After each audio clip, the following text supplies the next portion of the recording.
What up, YouTube Elleix? Coming back at you with another Starcraft 2 alternate universe cast. In case you haven't already noticed, this is not a Protoss player, this is a Kieran player. We are casting a custom Scion Races mod game, so it should be a really fun one today. I am losing my voice, but we are going to power through it. Spawning on the top right hand side of the map, it is going to be our orange Kieran player Sigmar, and spawning on the bottom left hand side of the map, it's none other than our blue Gentron player Solstice. Solstice is the creator of this mod, so I expect this game to be a crazy one.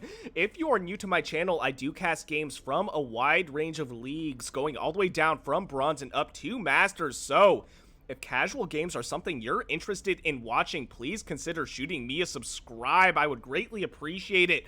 I do plan to cast a lot more of these Scion games just because I feel like it's the StarCraft 3 that we never got. Now, back to the show, it does look like Sigmar opening up with the edifice, the equivalent of the gateway, and following it up with an early expansion right here. So Sigmar going for, I want to say, a bit of a greedy play. There's a couple really interesting mechanics that the Kieran have that I think are really cool. So the first thing that we're seeing right now is they are able to build structures from a distance, but they have to build them constantly like the Terran. It's kind of like an in-between of the Protoss and the Terran, and no races in StarCraft 2 have this building mechanic, so I find that really cool. The other really interesting thing about the Kieran is they have about a pylon's distance of warp-in area around the Citadel. They have to warp in all their army units around their main mining building, which I find really interesting, and I think that eliminates virtually any proxy play coming out of a Kieran player unless they decide to build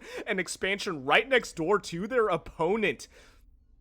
Now, one other thing, as we can see right here, there is kind of a charging bar, like a loading bar almost. This gives charges for units that you can warp in. As we can see, it's charging up. I don't know exactly what it caps at, maybe 2, maybe 1, but you need multiple of the same building if you want to build units that require that tech, and they all warp in around the Citadel, as I was saying. Now, taking a look at what the Gentron is doing, what our blue player is doing, going for what is also an early expansion right here. He does have a manufacturer. This is a tier 1 building. This is kind of like the barracks, but the difference is every single unit from the Gentron is mechanical. They are an AI race, and one other really cool mechanic, there's actually a lot of cool mechanics for the Gentron, but one cool mechanic I want to point out is they warp in buildings like the Protoss. So they may look like the Terran, but no, they 3D print their buildings. All you have to do is put it down and forget about it. So the Gentron, if you're a Protoss player, you might actually be more comfortable playing the Gentron despite the fact that they look like Protoss. One other really cool thing about the Gentron is they have a sort of power grid. As we can see right here, there is a blue power bar. This is energy that is shared across not only the structures, but some of the Gentron units. We see that there is also the blue energy bar right here.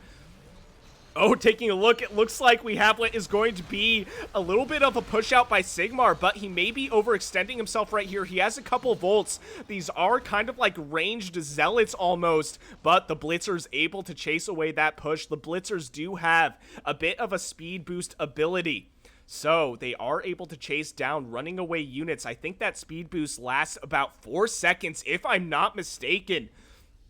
But what I was saying about this blue energy right here, this is basically a power grid for this race. They all share this energy, and what this structure would utilize this energy for is there's an overclock mode and a super overclock mode. I think overclock mode allows units to build at 150% faster, and I think super overclock allows units to build at around 250% faster, if I am not mistaken, but it is at the cost of that shared energy. What gives you more energy are the nodes right here, which is the equivalent of the supply depot, and the relay towers, which opens up some of the tech tree for the Gentron, and I think it increases the supply cap of of your energy. We have what is also going to be a fixer right here. This is effectively a medic. It repairs units on the battlefield. It is a super cool unit. We have what is going to be more pulsars. We have some volts. This is all ranged units, and we have what is going to be an aurora as well. I actually have not used an aurora. I think this might be an anti-ground air unit. Oh, we have the processor right here. It's basically a fast observer. It is a detector. Will spot the third base coming down for our orange Kieran player. I almost called him Gentron. This is not a Gentron. This is a Kieran. And man, if you guys didn't see it, my very first custom Scion Races mod game was a mess in terms of my knowledge. I was so confused, but it was fun going along on that journey. We have a pretty good push right here by Sigmar. I think he might be overextending just a little bit. Losing quite a bit of his units right here. Taking a look at the resources lost, it is 1,700 resources, almost 1,800 resources lost for our orange Kieran player, and 850 resources lost for Solstice. So Solstice actually way ahead in resources lost. You want to think about it like golf. Just because the number is smaller does not mean you're behind. Not at all. Taking a look at the production, we see what is going to be +1 melee weapons, I believe, and armor. This is coming from the reliquary. This is the equivalent of the forge for the Kieran in terms of upgrades. We have more edifices here as well. What else are we building? A lot more edifices. So think of these as gateways. You want as many as possible to warp in as many units as possible, so you have the best possible macro. We also have an outlet. I actually don't know what this structure does. Keep in mind, I didn't mention this. This is a year-old game, so the meta might be slightly different. I don't recall seeing the outlet in the current tech tree, but it's possible I'm just forgetting about it. It does look like Solstice going for a big blitzer play. The blitzers are really cool units, but I think they're only anti-ground units, so Solstice may want to think about getting some anti-air, getting some Achilles, which are from the manufacturers, but they are a bit of a tech-heavy unit in the sense that you need, I think, 2 or 3 tech structures to actually build them, but they're like, they're almost like, roided up Marines, I want to say. They shoot up and down, and they have a similar ability to stim, but it's called overcharge instead.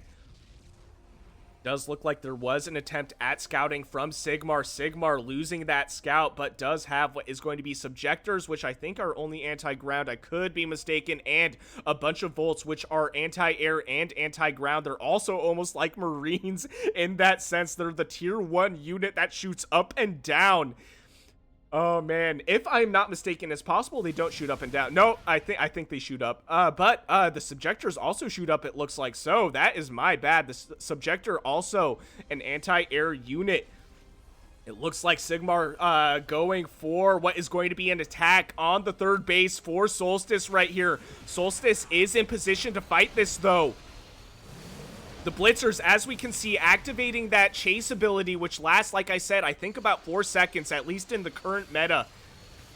We have a bunch of fixers right here. I love that animation, man. That is so cool. They are like medics. They are so sick, man. I love the Gentron. I was a big Kieran player, but as I started to play more of the Gentron, I think I'm slowly converting to a Gentron player, which is wild because I am a Protoss player. And man, I'm doing my best to talk, but my voice is leaving. My voice is leaving the game. It is saying GG. It's like, man, we've been talking all day. We're done. But we are going to get through this game, and we have what are the Pariahs. The Pariahs are a super cool unit. They're almost like an in-between of Zealots and Adepts. They have like a short range shade ability that makes them warp in almost, but they have that shade animation, and it makes them move faster, but it only lasts, I think, about 2 seconds.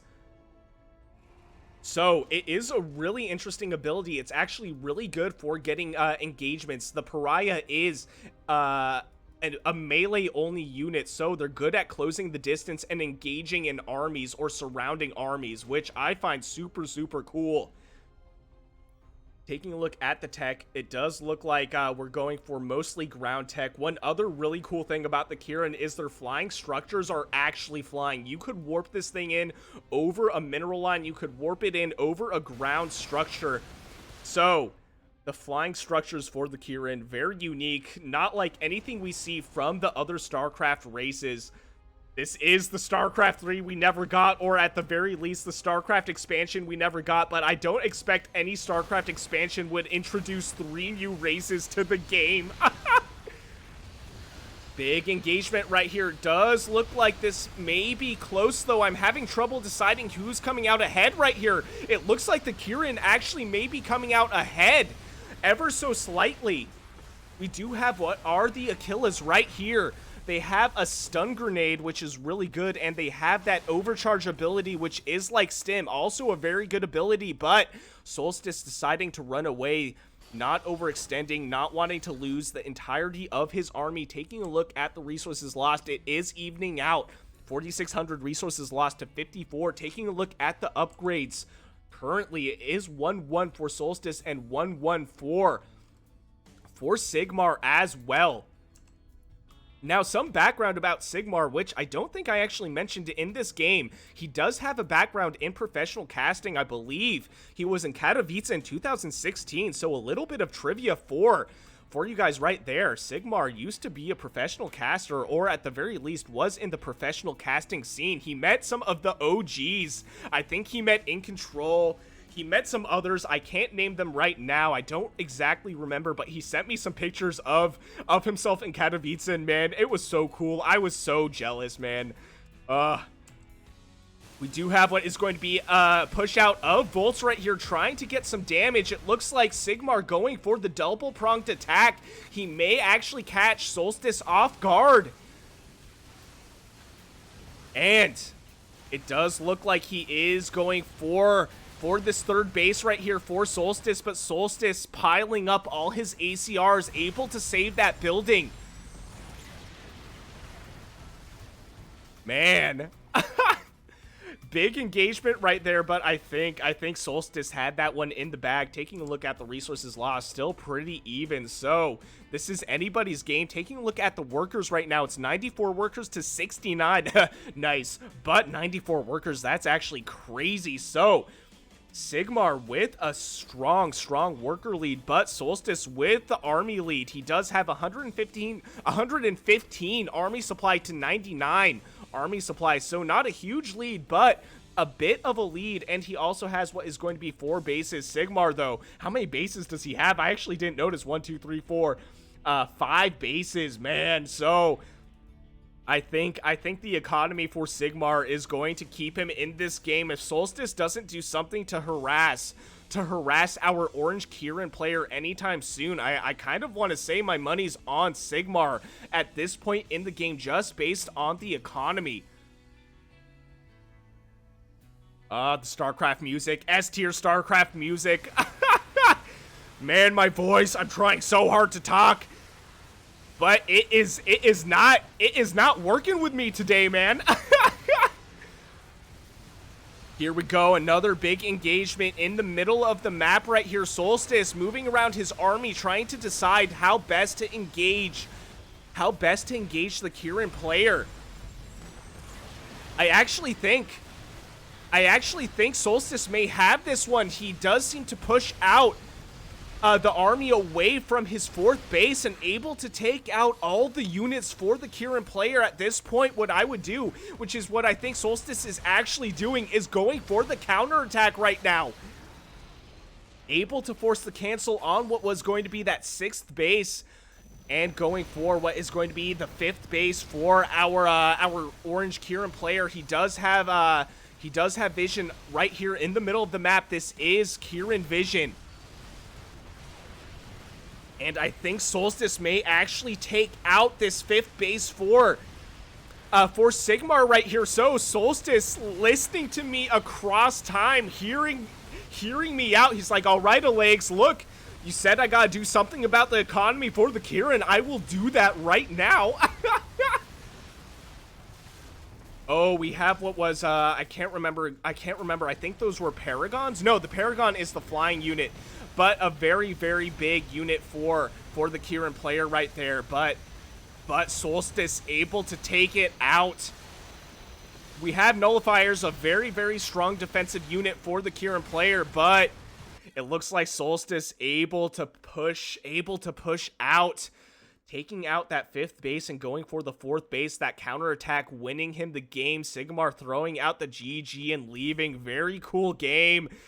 Custom Scion Races mod game. If you enjoyed what you saw, please consider shooting me a like and subscribe. I would greatly appreciate it. And if you want me to cast any of your own games, I will leave my email in the description below.